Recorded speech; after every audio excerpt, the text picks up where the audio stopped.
What's going on, guys? My name is Scott. Welcome to my YouTube channel. Today we're going to be talking about rinsing a roof after you've washed it. Do you rinse or do you not rinse?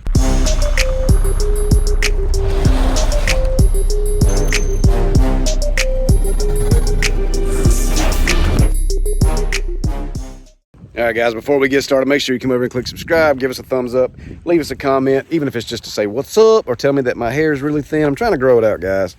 Either way, let me know something. Talk to me. Let's discuss this thing. Let's talk about it. All right, guys, this is my own house right here. This is my personal house.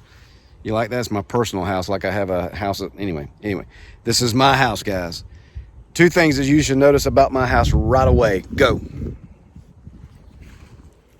That's right. I don't have any gutters and I don't have any vegetation. That's a good thing.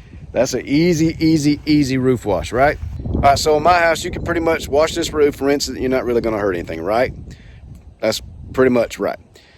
Now let's flip the switch and let's just say I've got some azaleas and some whatever else, hydrangeas, lilies, roses, all that stuff under here. Would you want to rinse this roof? No, you most likely would not want to rinse this roof because you've got to understand that's some hot freaking crap that you just sprayed on that roof. And if you rinse it immediately, it's going to rain down on top of that and it's going to die. Now keep in mind that is damaging that stuff, but you can get around that. I mean, you can actually cover that. You can tarp those plants. You can spray water on them and you can have, a two-man job, one spraying, one rinsing. But what I've understood and what I have found out working out here is that flowers, if they get any, you can even breathe the word chlorine or bleach around flowers and they're going to wilt. They're just like that. A tip that I got the other day from a friend of mine, Mike, at All About Pressure Washing, he said that he keeps fertilizer on his truck, so if he does wilt any flowers, he just puts some fertilizer on them and they come back. We haven't killed any flowers yet, but we have definitely shocked the crap out of some. Hedges are a lot more resilient. Trees are a lot more resilient unless it's like a Japanese maple. Don't hurt those. Don't spray them. They're expensive. So anyway, with my house as it sits, I could rinse this roof and be fine. If I had flowers and stuff down here, I would not want to rinse this roof.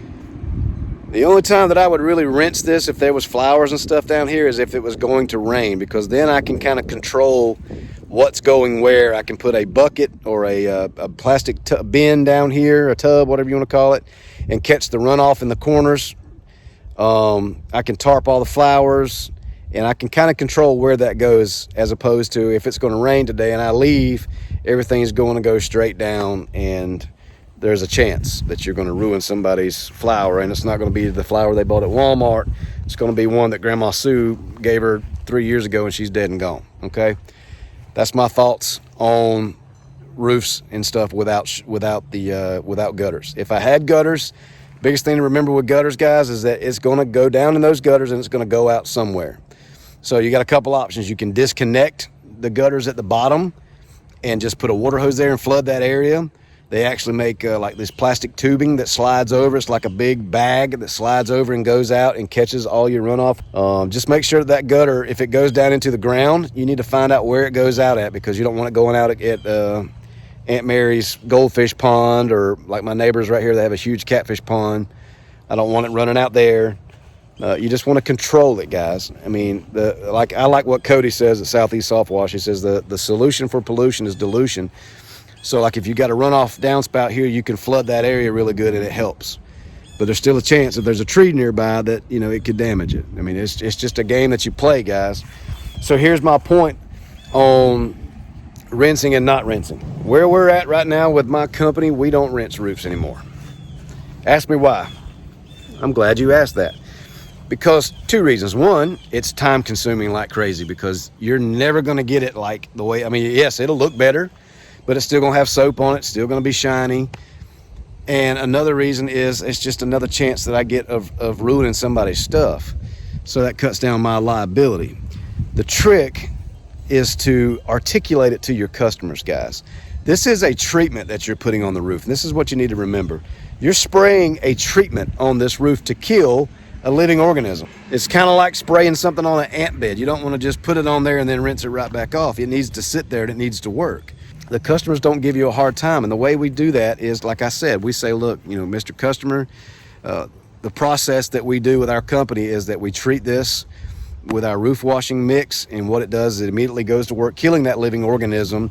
It'll go from black and it'll turn brown. You'll immediately be able to see the results, but it won't be 100% until after the next rain. And then there may be a couple spots. If we need to come back and touch up, we'll be more than happy to do that. And we also provide a warranty for our roof washing. That's how we get away with not rinsing. Now listen, if I've cleaned this and everything looks great, and I'm not talking about rinsing, I've sprayed it, I've treated it, and everything looks great, but I got like this one really dark patch of brown right here, I'm probably going to just retreat it, and I may rinse it just a little bit, but I'm going to make sure that I'm controlling the runoff and that I'm flooding everything down. I'm doing everything I can to make sure I don't hurt any landscaping, anything like that. But here's something that nobody really talks about when it comes to roof washing, guys, and I found this out the hard way. Make sure that you're not washing a roof, metal or shingle, if there is stained siding on the house.